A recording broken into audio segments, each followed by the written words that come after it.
अब हामी जुलु भुइँपेन्ट जाँदैछ होइन अनि हामीहरूले जर्सिङ पावा घुमिसक्यो उत्योमा के हो खतरा खायो त यार उयो भने साउलिङ मोङ त होइन खै अब केबी शर्माको झोपडी यस्तो छ त माको जिप लाग्यो यार हेर्न टाउको र तल हेर्न मलाई त्यो मुसलमान जस्तो पनि देखिला त फेरि त मस्त त्यो मतलब नेपाल मल्टी नेपाल र मुस्लिम पनि हुन्छ नि त नेपाल इज सेकुलर कन्ट्री त्यही भएर Nepal is secular country sex कतै एडिटर भन्दामा मात्र सेकुलर कन्ट्री हो तर खास गरी हिन्दुै हो कि हिन्दू हो अब हेर गाई खान मिल्दैन मुस्लिमलाई पनि खान मिल्दैन तर गाई खान्छ उ तामाङहरू खान्छन् ए तामाङ खान्छन् ल खान्छन् तर यस्तो के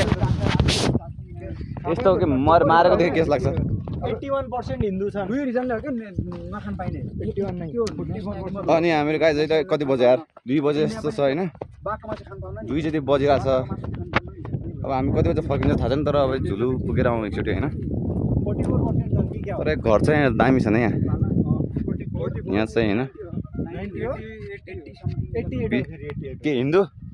हिन्दू बढी छन् 88 हो हिन्दू बढी छन् क्रिस्चियन नेपालमा हिन्दू बढी क्रिस्चियन नबढी होइन मुस्लिम होइन मुस्लिम हैन क्रिस्चियन हो त्यसपछि मुस्लिम हो बौद्ध बुद्धिस्ट बडी तर सबभन्दा फास्ट ग्रो हुने मुस्लिम हो कि आजकल मुस्लिम मुस्लिम सबभन्दा फास्ट ग्रो हुने मुस्लिम बडी त क्रिस्चियन हो फास्ट ग्रो हुने मुस्लिम हो क्या तर मुस्लिमको धारणाहरू त त्यति केही राम्रो लाग्दैन क्या किन चेन्ज हुन्छ केटीहरूलाई फ्रिडममा दिनु